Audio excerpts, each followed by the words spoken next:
If I cut off my arm, Yeah. is that the whole of me or part of me? It's part of you. Okay. Jesus is one part of God, the Trinity.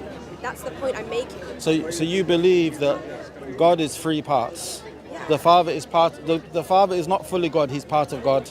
No, but I don't understand. Like, just because you cut off your No. arm, it doesn't mean that that's less of you. No, Like, but it's you still gave the you. analogy. No. Yeah. The arm will never be me. The arm will be my arm. But it's your arm. That's my Yeah, point. it's my arm. Yeah, but it's a part of me. Yeah. So, but the Trinity doesn't say that the Father is part of God.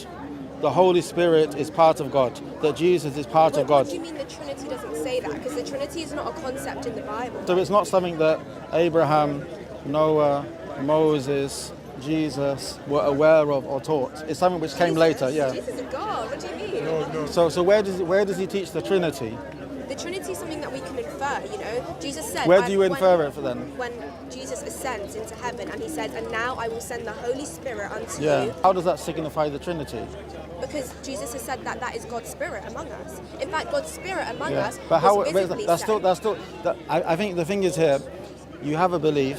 I understand that, and you're trying to quote verses from the Bible, thinking they support your belief, but in reality they don't. Firstly, the analogy is my arm is a part of me. It's not the whole me. But the Trinity teaches, which is a later concept, which I believe that Jesus never taught, the disciples never knew. The Trinity teaches that God is one in essence and three in person. The Father, the Son, and the Holy Spirit. On the Father, the Son, and the Holy Spirit are all fully God. Yeah.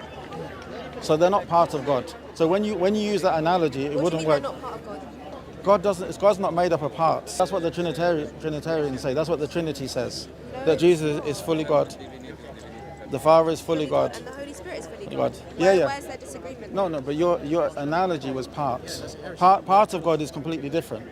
That's considered a heresy.